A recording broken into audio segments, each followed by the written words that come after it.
نحمده ونصلي ونسلم على رسوله الكريم اما بعد فاعوذ بالله من الشيطان الرجيم بسم الله الرحمن الرحيم يا ايها الذين آمنوا ادخلوا في السلم كافة ولا تتبعوا خطوات الشيطان انه لكم عدو مبين صدق الله مولانا العظيم وقال النبي صلی اللہ علیہ وسلم لا يؤمن احدكم حتى يكون هواء تبعا لما جئت به صدق اللہ وصدق رسوله النبی الکریم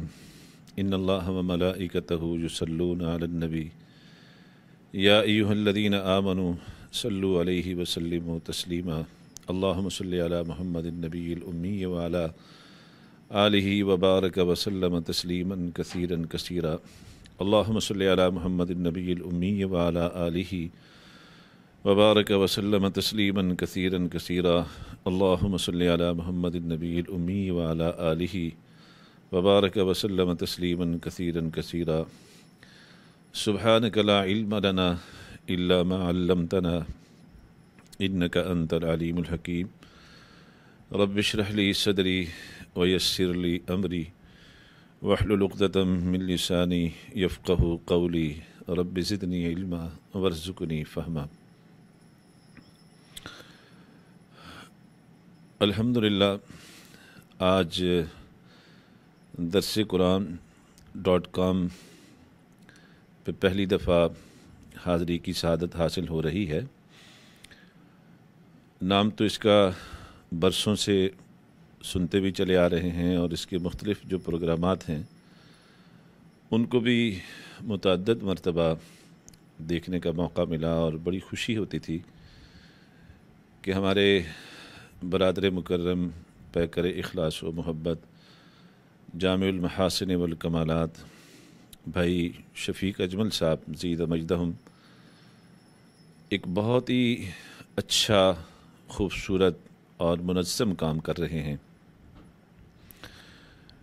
اس وقت اسلام کے خلاف چونکہ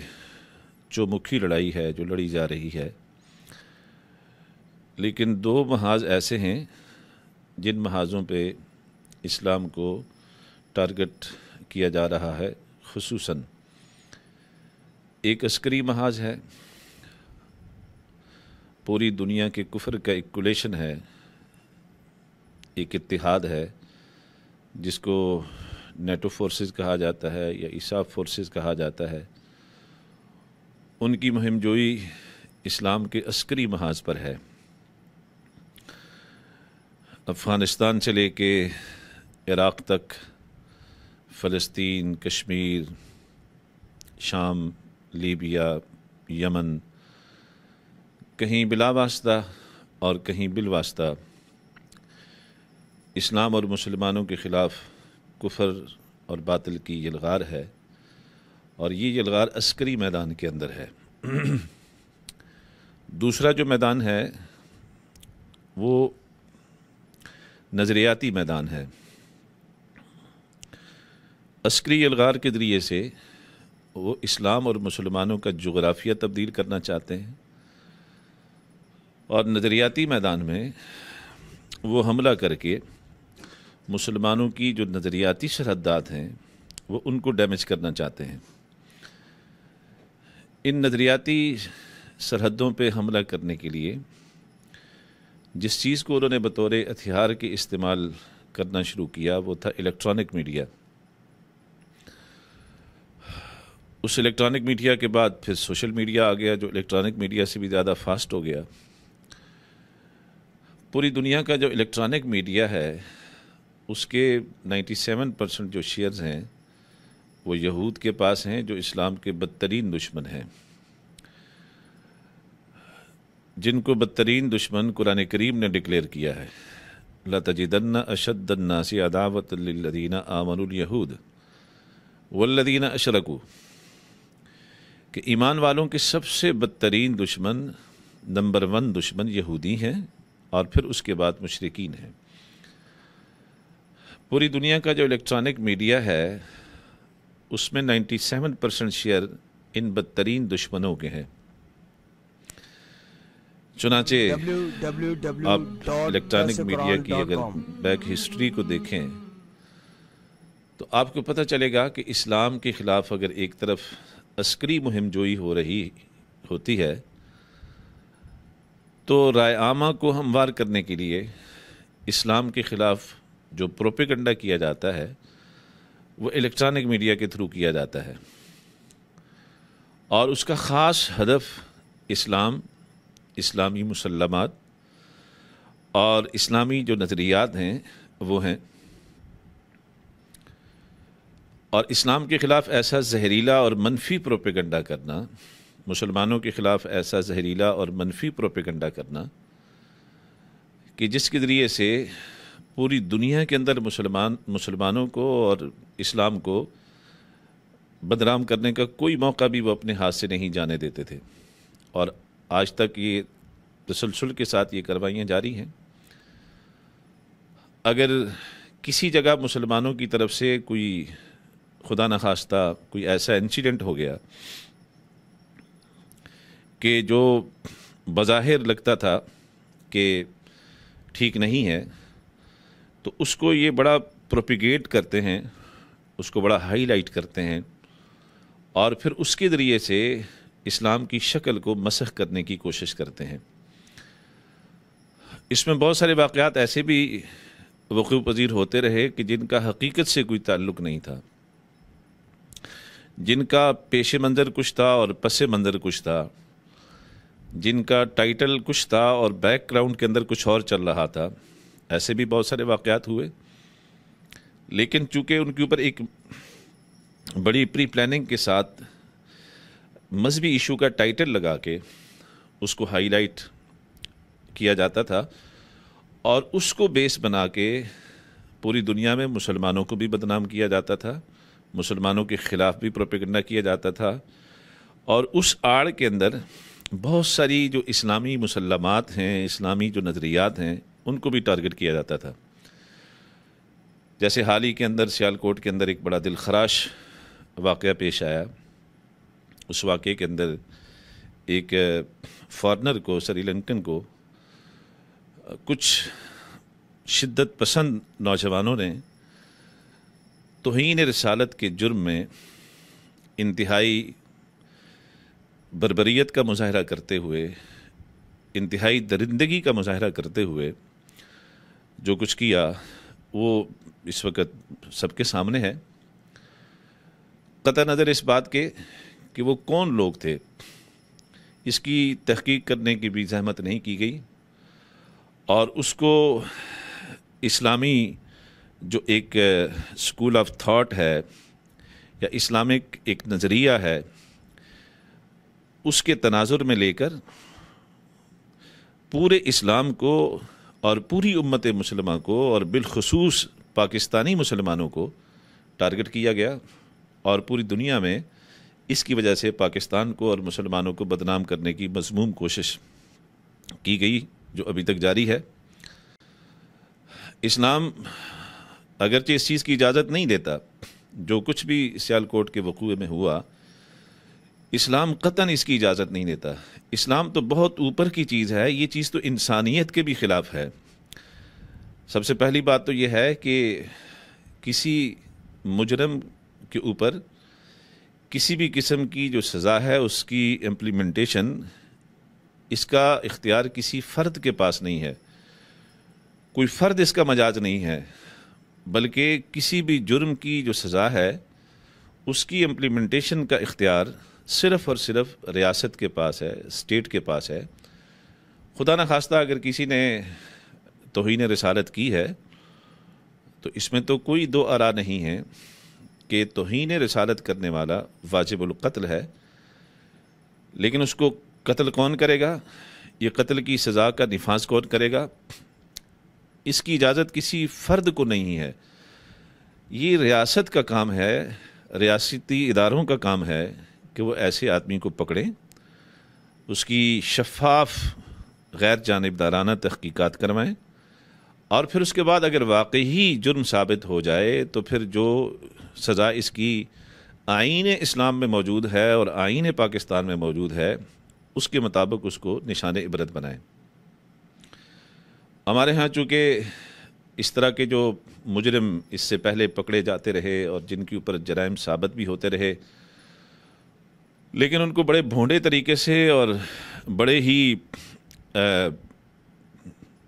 غلط انداز میں ان کو شیلٹر فراہم کر کے ان کو بحفاظت یہاں سے فرار کروایا گیا۔ گستاخی رسالت کا جو معاملہ ہے یہ ایک ایسا سینسٹیو اور حساس معاملہ ہے، ایسا حساس ایشو ہے کہ اس پر کوئی ادنا سے ادنا مسلمان بھی کمپرومائز کرنے کے لیے تیار نہیں ہوتا۔ آسیہ ملونہ کا جو کیس ہوا، جو کنفرم گستاخہ تھی، اس کو کس طریقے سے یہاں سے بری کروا کے اور راتوں رات اس کو فرانس میں پہنچایا گیا، حالانکہ وہ کنفرم گستاخہ تھی اور اس کے بارے میں سارے ثبوت موجود تھے اور باقاعدہ وہ تحقیق شدہ تھے اور کنفرم تھی اس کی گستاخی۔ اس طرح کے واقعات نے امت مسلمہ کے اندر، بالخصوص نوجوانوں کے اندر ایک رد عمل پیدا کیا۔ اس رد عمل کے نتیجے میں اب اگر کوئی گستاخی کرتا ہے تو اس کو بجائے کورٹ میں لے جانے کے، ہمارا جو شدت پسند نوجوان ہے وہ یہ کوشش کرتا ہے کہ اس کا قضیہ پہلے ہی تمام کر دیا جائے کہ اگر اس کو ہم کورٹ میں لے گئے تو کہیں کورٹ اس کو کوئی فرار کا رستہ فراہم کر کے اس کو فرار نہ کروا دے، اور یوں اس طریقے سے ملک عزیز پاکستان کے اندر جو لیا ہی اس خاطر گیا تھا کہ یہاں پہ اسلام کا نفاذ ہو، ناموس رسالت کا تحفظ ہو، ناموس صحابہ کا تحفظ ہو، ناموس اہل بیت کا تحفظ ہو، تو جب الٹی گنگا بہنا شروع ہو جاتی ہے تو پھر اس کا ایک ریئیکشن اس شکل میں آتا ہے۔ گو کہ اس کی حوصلہ افزائی نہیں کی جا سکتی، لیکن جو کسی بھی وقوعے کے جو اسباب ہوتے ہیں، جو گراؤنڈ ریالٹی ہوتی ہے، اس کو بنظر عمیق اسٹڈی کرنا یہ اس لیے ضروری ہوتا ہے کہ جب تک ان کو ڈیپلی جا کے اسٹڈی نہیں کیا جائے گا تو اس طرح کے جو ناخوشگوار قسم کے واقعات ہیں ان کا کبھی بھی مستقل تدارک نہیں ہو سکے گا۔ تو میں نے عرض کیا کہ اب یہ ایک وقوعہ ہے جس وقوعے میں چند ایک ایسے لوگ ملوث ہیں کہ جو انتہائی ایکسٹریمسٹ تھے، شدت پسند تھے، جن کا جو اسلامی روح ہے اس سے بھی دور دور کا آشنائی کا تعلق نہیں تھا، لیکن چونکہ انہوں نے نعرے ایسے بلند کرنا شروع کر دیے کہ جن کا تعلق ایک اسلامی بنیادی نظریے کے ساتھ ہے، تو اسلام کے خلاف نظریاتی محاذ پہ جو جنگ ہو رہی ہے اور جو ادارے وہ جنگ لڑ رہے ہیں، وہ اس طرح کے ایشوز کو فوراً کیچ کرتے ہیں، اس کو بیس بناتے ہیں اور پھر اس کو بیس بنا کے پوری دنیا میں اسلام کے خلاف، مسلمانوں کے خلاف اور پاکستان کے خلاف بڑا زہریلا، بہت ہی مذموم اور انتہائی منفی قسم کا پروپیگنڈا کرتے ہیں۔ تو ایک ایسے دور میں کہ جب اسلام کے خلاف نظریاتی محاذ پہ الیکٹرانک میڈیا کے تھرو اور پھر سوشل میڈیا کے تھرو، جو الیکٹرانک میڈیا سے بھی بہت زیادہ فاسٹ ہو گیا، ایک جنگ شروع تھی، ایسے وقت میں ہمارے محترم بھائی جناب شفیق اجمل صاحب زیدہ مجدہم نے، اللہ ان کی حفاظت فرمائے اور ان کی جان مال اولاد کے اندر برکت نصیب فرمائے، انہوں نے ایک بہت بڑا سٹیپ لیا، اور ایسے حالات میں یہ سٹیپ لیا کہ جن حالات میں اپنے لوگوں کو بھی شاید اس میدان میں شرح صدر نہیں تھا، لیکن انہوں نے اس بات کی پرواہ نہیں کی اور اخلاص کے ساتھ یہ اس میدان میں الحمدللہ اترے اور اپنی اس کوشش کو انہوں نے جاری رکھا،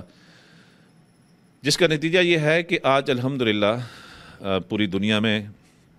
لاکھوں کی تعداد میں ان کے ویورز ہیں، لاکھوں کی تعداد میں ان کے دیکھنے والے ہیں، سننے والے ہیں، اور درسقرآن.com کے ذریعے سے اللہ تبارک و تعالیٰ نے پوری دنیا میں اتنا بڑا کام ان سے لیا ہے کہ جو ایک بہت بڑی جماعت بھی شاید نہ کر سکتی، ایک بہت بڑی انجمن بھی نہیں کر سکتی، جو اللہ تبارک و تعالیٰ نے ان سے کام لیا ہے، اللہ تبارک و تعالیٰ ان کے اس کام کو قبول فرمائے اور اس میں مزید ترقی عطا فرمائے۔ میں نے قرآن کریم کی جو آیت پڑھی ہے یہ سورۃ البقرہ کی ہے۔ اس آیت کریمہ میں اللہ تبارک و تعالیٰ اہل ایمان سے مخاطب ہیں، اور یہ قرآن کریم کا خطاب خاص کہلاتا ہے۔ قرآن کریم میں دو قسم کے خطابات ہیں، ایک خطاب عام ہے جو ایھا الناس کے ساتھ ہوتا ہے، اور ایک خطاب خاص ہے جو یا ایھا الذین آمنوا کے ساتھ ہوتا ہے۔ 80 سے زائد مقامات ہیں قرآن کریم میں جہاں اللہ رب العزت اہل ایمان سے مخاطب ہوتے ہیں۔ انہی مقامات میں سے ایک مقام یہ بھی ہے، یا ایھا الذین آمنوا ادخلوا فی السلم کافہ،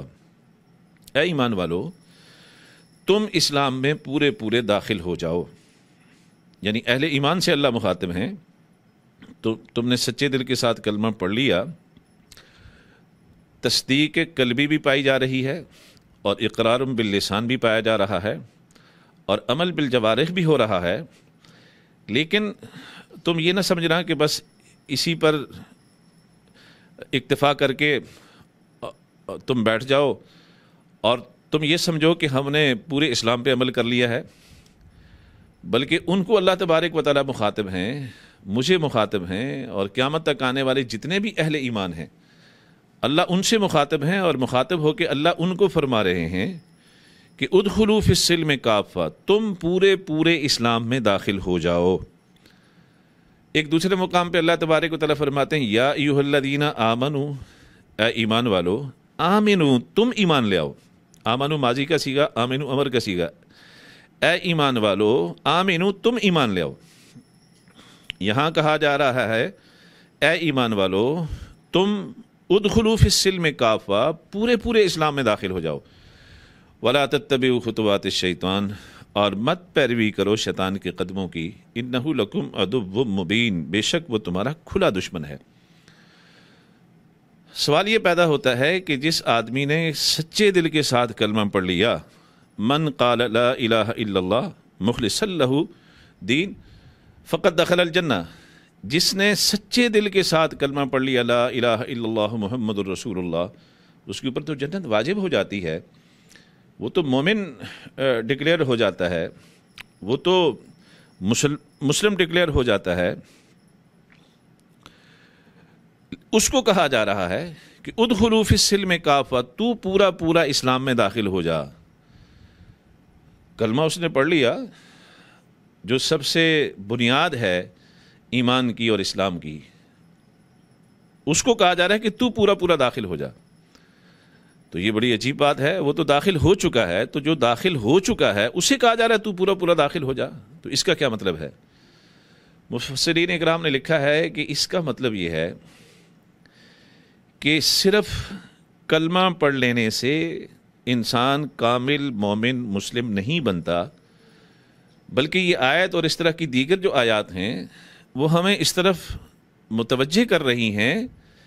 کہ کلمہ پڑھ لینے کے بعد اسلام کا ایک بہت بڑا کوئی حصہ ہے، جس حصے کو جب تک اپنی زندگی کے اندر امپلیمنٹ نہیں کرو گے اس وقت تک کبھی بھی تم کامل مومن مسلم کہلانے کے سزاوار نہیں ٹھہر سکو گے۔ جب تک اس پورے کے پورے اسلام کو اپنی زندگی میں داخل نہیں کرو گے، اپنی پوری زندگی اس اسلام کے مطابق گزارنے کی مکمل سعی نہیں کرو گے، اس وقت تک تم کامل مومن مسلم کہلانے کے سزاوار نہیں ٹھہرو گے۔ اب وہ کامل اسلام کیا ہے جس کی طرف یہ آیت ہمیں متوجہ کر رہی ہے؟ مفسرین اکرام فرماتے ہیں کہ کامل اسلام 5 شعبوں پر مشتمل ہے۔ سب سے پہلا شعبہ ہے عقائد کا، دوسرا شعبہ ہے عبادات کا، تیسرا شعبہ ہے معاملات کا، چوتھا شعبہ ہے اخلاقیات کا، اور 5واں شعبہ ہے معاشرت کا۔ سب سے پہلا شعبہ ہے عقائد کا۔ جس وقت انسان کلمہ پڑھ لیتا ہے لا الہ الا اللہ محمد الرسول اللہ، تو یہ ایک گیٹ وے ہے، ایک دروازہ ہے جس کے ذریعے سے انسان اسلام میں داخل ہوتا ہے۔ اس دروازے سے اسلام کی عمارت میں داخل ہوتا ہے۔ اس عمارت کی جو بنیاد ہے وہ عقائد کے اوپر ہے، اور عقائد کا جو شعبہ ہے اس کی بنیاد دو عقیدوں کے اوپر ہے. نمبر ایک عقیدہ توحید اور نمبر دو عقیدہ رسالت. جب آدمی کلمہ پڑھتا ہے لا الہ الا اللہ محمد الرسول اللہ، تو یہ کلمہ پڑھنے کے ساتھ ہی انسان جہاں ایک طرف ان دونوں عقائد کو تسلیم کرتا ہے کہ اللہ وحدہ لا شریک ہے، اس کی ذات میں بھی اس کا کوئی شریک نہیں، اور اس کی صفات مخصوصہ میں بھی اس کا کوئی شریک نہیں ہے، صفات الوہیت میں بھی اس کا کوئی شریک نہیں ہے، اور جناب نبی کریم صلی اللہ علیہ وسلم اللہ کے رسول ہیں، اور اس کے ساتھ ہی دوسرا ایک عقیدہ جڑا ہوا ہے کہ آپ خاتم النبیین ہیں، آپ آخری نبی ہیں. جہاں ایک طرف آدمی ان دونوں عقیدوں کے قبول کرنے کا اعلان کر رہا ہوتا ہے، وہاں ساتھ ہی اس کلمہ کے پڑھنے کے بالکل ساتھ ہی اللہ اور اس کے رسول کے ساتھ ایک کمٹمنٹ بھی کر رہا ہوتا ہے. اللہ اور اس کے رسول کے ساتھ ایک ایگریمنٹ بھی کر رہا ہوتا ہے کہ میں نے اللہ تبارک و تعالیٰ کو وحدہ لا شریک مانا، میں نے محمد رسول اللہ صلی اللہ علیہ وسلم کو رسول مانا، خاتم النبیین مانا. جہاں یہ دو عقیدے ہیں ان کے اظہار کا اظہار کر رہا ہوتا ہے، ان کا اعلان کر رہا ہوتا ہے تسلیم کرنے کا،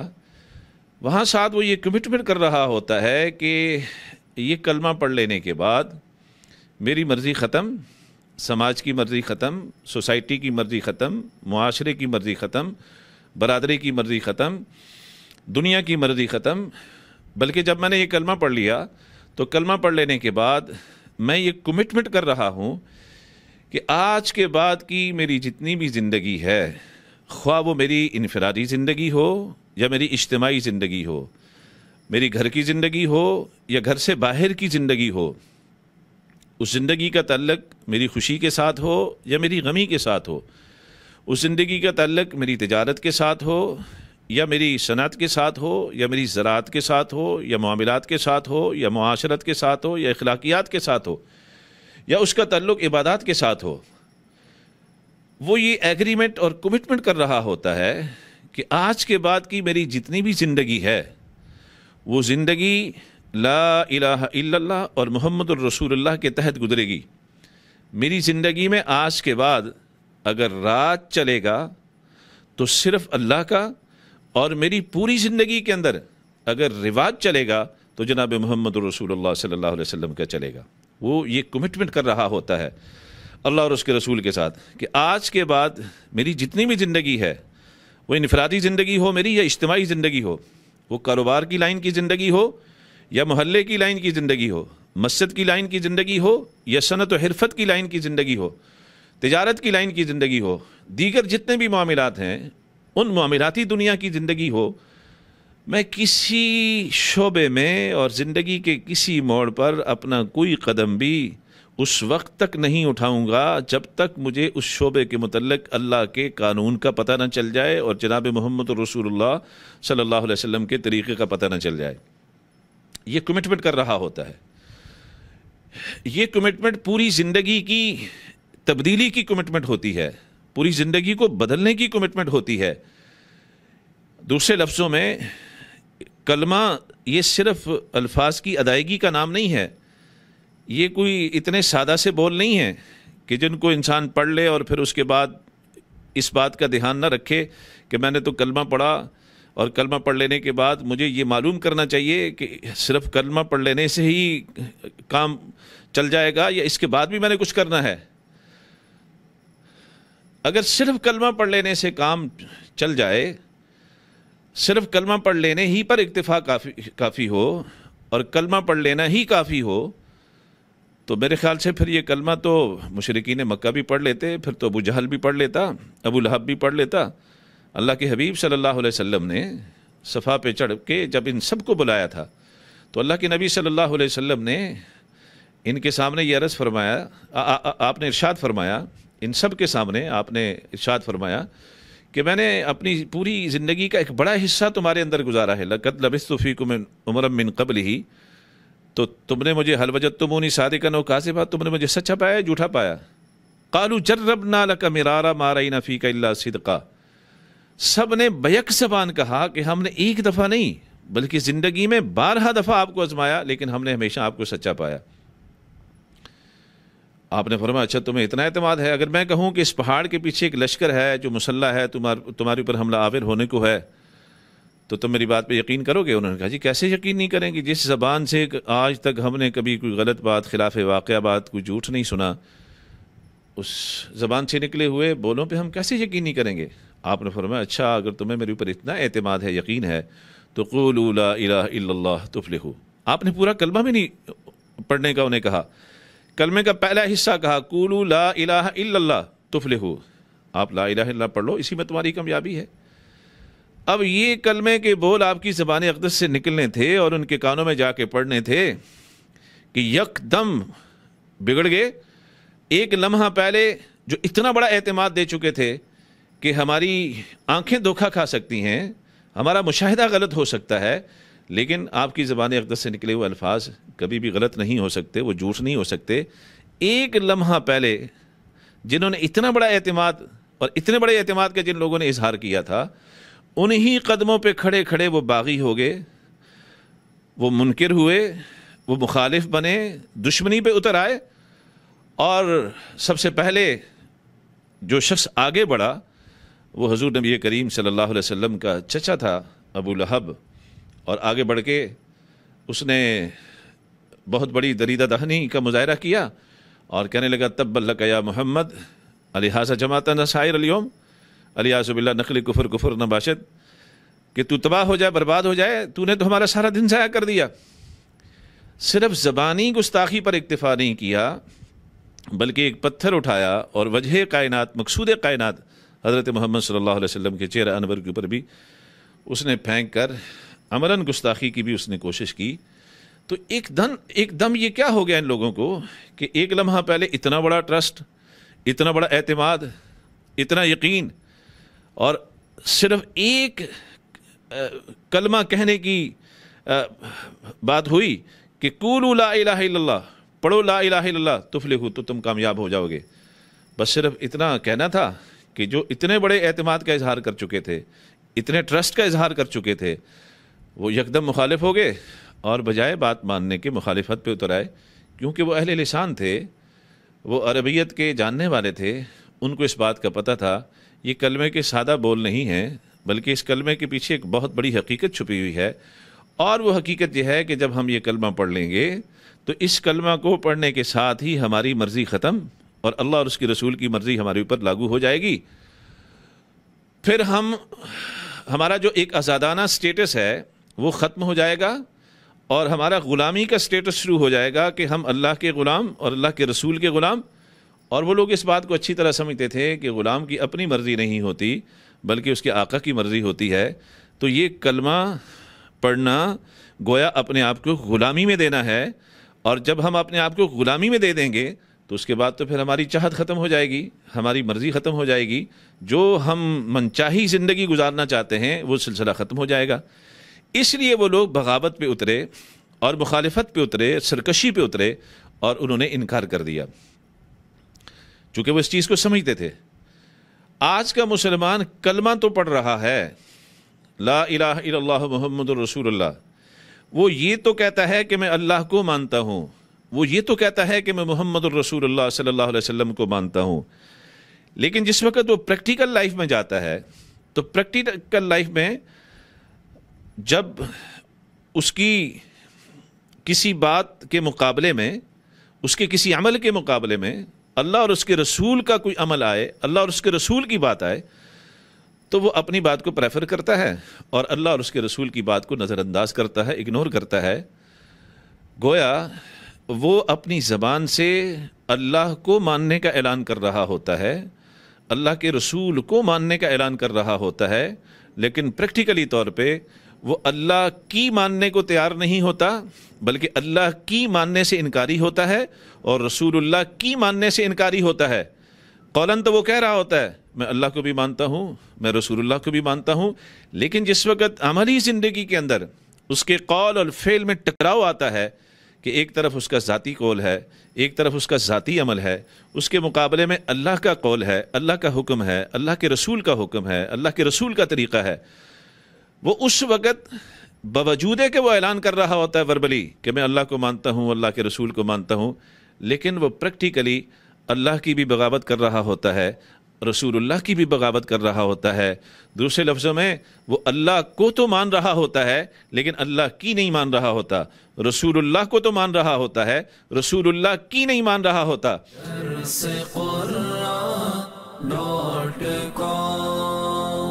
www.darsequran.com